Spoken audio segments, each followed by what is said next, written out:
దీనికి సంబంధించిన పూర్తి సమాచారం మా ప్రతినిధి నాగేశ్వరరావును అడిగి తెలుసుకుందాం. నాగేశ్వరరావు, చెప్పండి, చెన్నై నుంచి బయలుదేరిన శశికళ ఎప్పటికి బెంగళూరు చేరుకుంటారు? ఇవాళ మధ్యాహ్నం తర్వాత ఆమె బెంగళూరుకు చేరుకునే అవకాశం ఉంది. ప్రస్తుతానికైతే కొద్దిసేపటి క్రితం పోయిస్ గార్డెన్ లోని తన నివాసం నుంచి బయలుదేరి ఇప్పుడే మెరీనా బీచ్ లో ఉన్నటువంటి జయలలిత సమాధి వద్దకు చేరుకున్నారు. అక్కడ నివాళులు అర్పిస్తూ ఉన్నారు. దాదాపుగా 3.5 సంవత్సరాల పాటు శశికళ జైల్లోనే గడపాల్సిన పరిస్థితి ఉంది. ఆదాయానికి పెంచిన ఆస్తుల కేసులో దాదాపుగా 20 ఏళ్ల నుండి కొనసాగుతున్న ఈ కేసుకు సంబంధించి నిన్ననే సుప్రీంకోర్టు తీర్పునిచ్చింది. 2 న్యాయమూర్తుల ధర్మాసనం దీనికి సంబంధించిన తీర్పునిచ్చింది.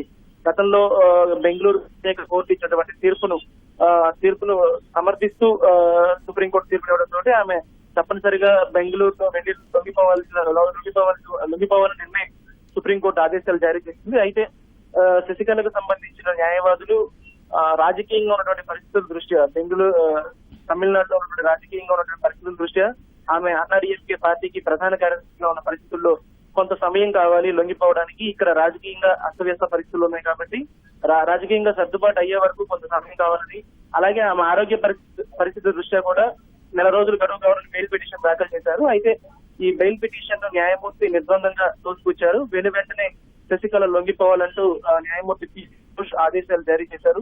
శశికళకు సంబంధించినటువంటి న్యాయవాది కేటీఎస్ తులసి ప్రయత్నం చేసినప్పటికీ కూడా న్యాయమూర్తి వినిపించుకోలేదు. దీంతో తప్పనిసరిగా ఆమె లొంగిపోవాల్సిన పరిస్థితి వచ్చింది.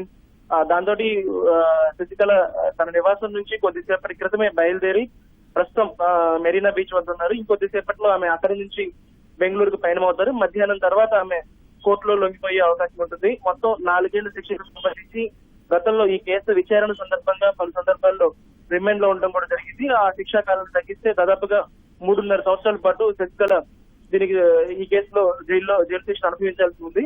అయితే పూర్తిగా ఈ కేసు నుంచి బయటపడేందుకు ఇంకా ప్రయత్నాలు జరుగుతూనే ఉన్నాయి. దీనికి సంబంధించి తీర్పునిచ్చినటువంటి ధర్మాసనం వద్దే మళ్ళీ రివ్యూ పిటిషన్ దాఖలు చేసేందుకు కూడా శశికళ న్యాయవాదులు ప్రయత్నాలు చేస్తూ ఉన్నారు. రివ్యూ పిటిషన్ దాఖలు చేసిన తర్వాత కేసును మళ్ళీ న్యాయమూర్తులు విచారణకు చేపట్టే అవకాశం ఉంటుంది. ధన్యవాదాలు నాగేశ్వరరావు.